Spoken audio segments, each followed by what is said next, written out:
This story is titled, I Refused to Let My Mother-in-Law Take My Dying Daughter, and Now My Family is Falling Apart. There are moments in life that carve themselves into your memory with a cruel, unshakable clarity. You don't get to prepare for them, and you don't get a warning. They just crash into you, leaving you breathless and disoriented, wondering how everything you thought was solid could shatter so easily. That's exactly how I felt the night I realized my wife had been unfaithful. Marie and I had been together for over 2 decades. We built a life, raised 2 kids, and navigated all the highs and lows that come with years of marriage. It wasn't perfect, no marriage ever is, but I thought we were solid. I thought we had something real, something unbreakable. But looking back now, I can see the cracks were there all along. I just refused to see them for what they were. That night started like any other. I'd spent the evening at the high school where I worked, coaching a baseball game that ran later than expected. Coaching had always been my passion, something that made me feel alive in a way few things ever had. The smell of the freshly cut grass on the field, the sound of the ball cracking against the bat, the energy of the team coming together. It was the one thing in my life that made sense, even when everything else felt chaotic. By the time I got home, exhaustion was settling into my bones, but it was a satisfying kind of tired. The house was quiet, almost too quiet, and I noticed Marie wasn't home. That wasn't unusual. She had a habit of going out with friends, running errands, or visiting her sister without always telling me.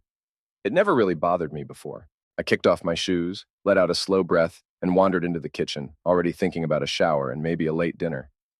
That's when I saw it, her phone, sitting on the counter, buzzing softly against the marble surface. It was a small thing, an everyday occurrence, but for some reason, I felt an unease settle in my chest.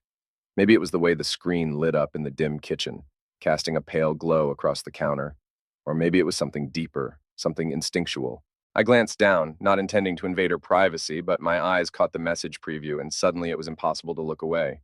Can't wait to see you again. Last night was incredible. The words sliced through me, clear as day, undeniable in their meaning. My fingers hovered over the phone, my mind racing through 1,000 explanations, each one more desperate than the last. Maybe it was a misunderstanding. Maybe it wasn't what it looked like. But deep down, I already knew the truth. My hands felt numb as I picked up the phone, my breath shallow and uneven.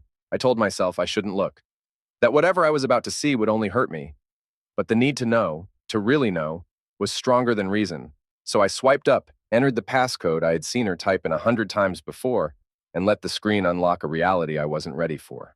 The messages were there, plain as day, dozens of them, stretching back for months. Secret plans, whispered confessions, pictures that made my stomach turn. The man she was texting wasn't some stranger. He was an old college acquaintance, someone she had reconnected with while I had been too busy working, too preoccupied with keeping our life together. I don't know how long I sat there, staring at the screen. Time stopped making sense. The house, once familiar and warm, now felt foreign, like I was intruding on someone else's life. I heard the front door open, the soft click of her heels against the hardwood floor. My grip tightened on the phone. I should have been angry, should have shouted, should have demanded an explanation. But I didn't. Instead, I placed the phone back on the counter, stood up, and walked past her without a word. She must have seen the look on my face, because she didn't even ask what was wrong. Maybe she knew this moment was inevitable. Maybe she had already made peace with losing me long before I even knew she was gone. The next morning, I filed for divorce. I thought that would be the worst of it, that nothing could hurt me more than the betrayal itself. But I was wrong. Because the real heartbreak came later, when I realized that in the battle between right and wrong, loyalty and betrayal, my own children had chosen a side. And it wasn't mine. If someone had told me years ago that there would come a time when my own children would turn their backs on me, I would have laughed at the absurdity of it, dismissed the thought as something too far-fetched to even entertain. After all, I had been there for them their entire lives, through scraped knees and science projects, through whispered bedtime stories and teenage heartbreaks. I had poured everything I had into being the kind of father they could always count on, the kind of father who would move mountains if it meant keeping them safe and happy. And yet, when the fault lines of my marriage cracked wide open, when I stood there, raw and bleeding from the betrayal of a woman I had once trusted with my heart, my children made their choice, and it was not me they stood beside. At first, I thought it was shock. I told myself that they were just trying to process everything, that they needed time to understand what had happened. They were adults, or close to it, with lives of their own, and maybe they just didn't know how to handle the mess their mother had created. But as the weeks went by, as the silence between us stretched longer and longer, I began to realize that their absence was not unintentional, that it was not simply the byproduct of confusion or grief. It was deliberate. The first sign came when I reached out, trying to explain my side of things, hoping that at the very least, they would hear me out, give me the chance to tell them what had really happened, to let them see the truth of it all through my own words, instead of the version their mother was no doubt feeding them. But my calls went unanswered more often than not. My messages met with short, clipped responses that barely acknowledged me. When I finally did get one of them on the phone, the voice on the other end sounded distant, unfamiliar, like I was speaking to a stranger rather than my own flesh and blood. They told me that they didn't want to take sides, that they loved both me and their mother, but it was in the way they said it, the hesitation in their voices, the way they carefully avoided saying anything that might indicate even the slightest bit of anger toward her, that told me everything I needed to know.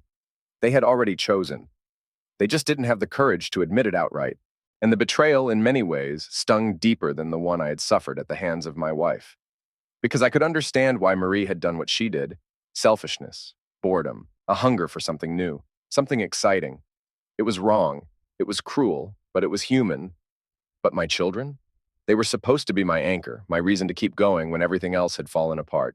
Instead, they had become another wound, another loss, another reminder that the life I had built was slipping through my fingers like sand, no matter how hard I tried to hold on. I tried not to resent them for it, told myself that one day they would come around, that time would grant them the clarity they lacked in the moment. But as the months passed and the distance between us only grew wider, it became impossible not to feel the weight of their absence pressing down on me, a suffocating thing that followed me everywhere I went. What hurt the most wasn't just their coldness, their unwillingness to see the pain I was in. It was the realization that they weren't just ignoring me. They were actively moving forward without me, carving out new lives in which I had no place.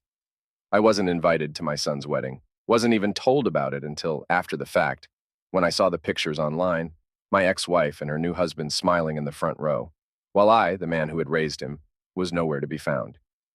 My daughter got a new job, moved to another city, and I only found out through a mutual acquaintance. Every milestone, every moment that should have been shared was taken from me without a second thought. And yet, despite everything, despite the hurt, despite the feeling that I had been cast aside like an afterthought, I still held on to the hope that one day they would realize what they had done, that one day they would wake up and understand that their father had been left behind, not because he had done anything wrong, but because it had simply been easier to forget him. But hope, I have learned, is a dangerous thing. Because the truth is, sometimes the people you love most will leave you behind, not because they have to, but because they choose to. And there is nothing you can do but learn to live with the emptiness they leave behind. Update 1. The unexpected reckoning time has a way of dulling even the sharpest pains, smoothing out the jagged edges of heartbreak until what once felt unbearable becomes something you simply carry, heavy in your chest, but no longer suffocating. In the months that followed my divorce, I learned how to live with the silence, how to exist in the empty spaces that my family had once occupied. The house, once filled with laughter and familiar voices, had become something else entirely. A quiet, hollow place where shadows stretched long in the evenings, where the hum of the refrigerator or the ticking of the old clock in the hallway were the only sounds that ever broke the stillness. At first, I told myself it was temporary, that this was just a season of life, that my children needed time to sort through their own emotions, to come to their senses and realize that no matter what had happened between their mother and me, I had always been there for them.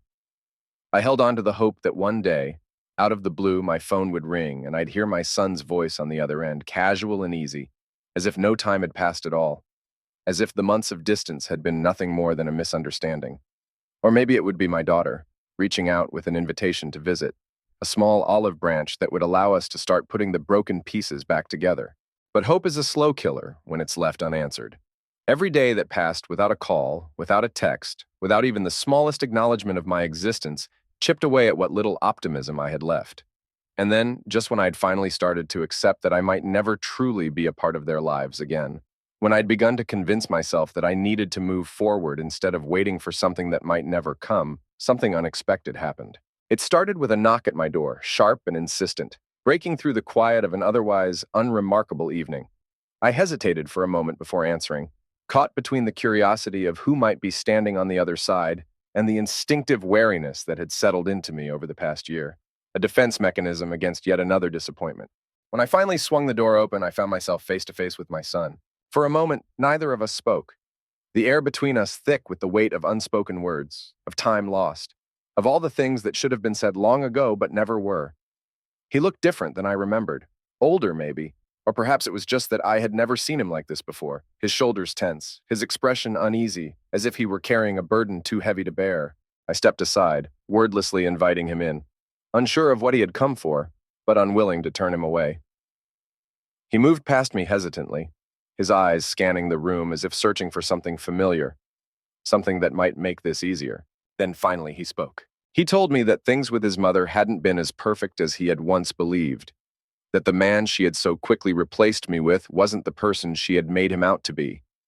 He admitted that for the longest time he had convinced himself that siding with her had been the right thing to do, that she was the one who needed him most, that in some twisted way, choosing her over me had been a way of keeping the family together, even if it meant leaving me behind in the process. But now, after all this time, he wasn't so sure anymore. There was regret in his voice, an uncertainty that hadn't been there before, a flicker of something that might have been guilt, or maybe just the slow realization that he had made a mistake.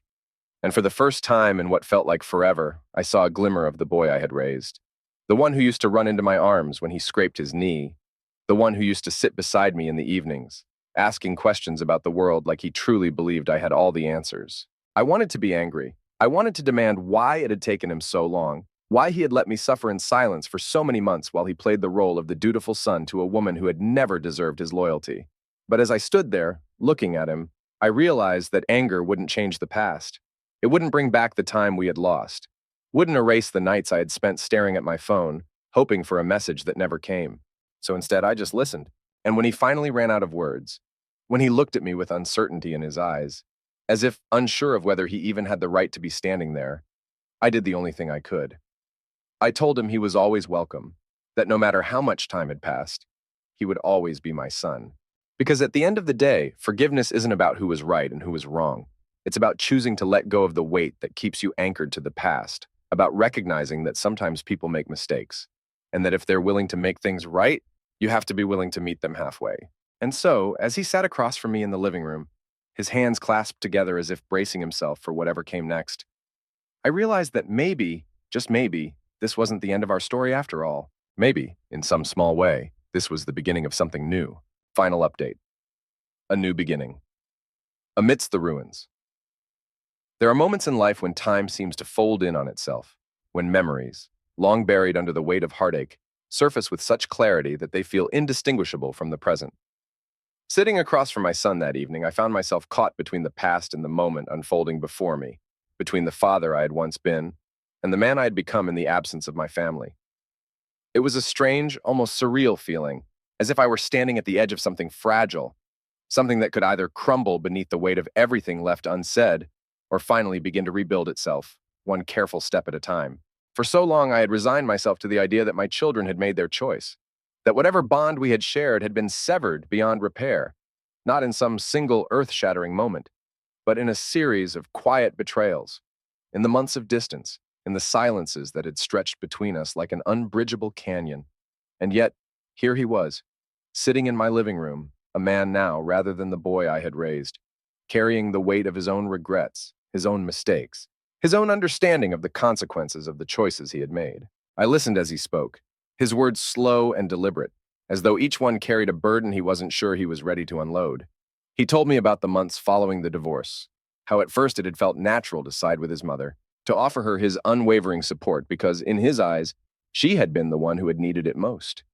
He told me about the way she had painted herself as the victim, weaving a story in which I had always been absent, too consumed with my work, too distracted by responsibilities to see the cracks forming beneath our feet. And maybe, in some ways, that version of events had been easier to believe than the reality of what she had done. Because to acknowledge the truth, to admit that the woman who had raised him had betrayed the very foundation of our family, was a far heavier thing to carry. But then, slowly, reality had begun to settle in.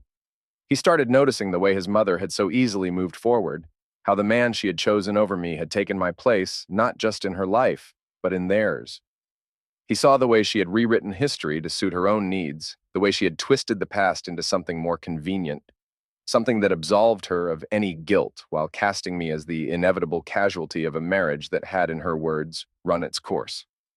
And perhaps the most painful realization of all was the understanding that he, too, had played a role in that rewriting, that by pushing me away, by refusing to hear my side of things, he had been complicit in allowing that version of events to stand uncontested. I could hear the remorse in his voice, could see the way he struggled to meet my eyes, as if waiting for the anger he surely thought I would unleash upon him, the bitterness, the resentment, the accusation that he had abandoned me when I had needed him most. And maybe once, I would have been angry. Maybe, in the first few months after losing everything, I would have shouted, would have asked him how he could have done this to me, how he could have chosen the person who had broken our family over the father, who had done nothing but love him. But sitting there, looking at the man my son had become, I felt none of that. Because at the end of the day, anger wouldn't undo what had already been done. It wouldn't change the fact that we had lost time we would never get back. It wouldn't erase the hurt or fill the empty space that had stretched between us for so long. The only thing that mattered now was whether we were willing to move forward, whether we were willing to find a way to navigate through the wreckage and build something new. Something that, while never quite the same, could still be strong in its own right. And so, I told him the truth, that yes, his absence had hurt me more than I could ever put into words. That there had been nights when I had sat alone in this very house, wondering if I had ever truly been a father to him at all. That I had spent months questioning everything, trying to pinpoint the exact moment when I'd lost him, when I had become a person he could so easily walk away from. But I also told him that none of that changed the fact that I was still his father, that I always would be, and that if he was here now, reaching out, then that meant something, that it wasn't too late, that maybe it never had been. The silence that followed was not the painful kind, not the type that stretched on endlessly like a chasm filled with things neither of us could bring ourselves to say.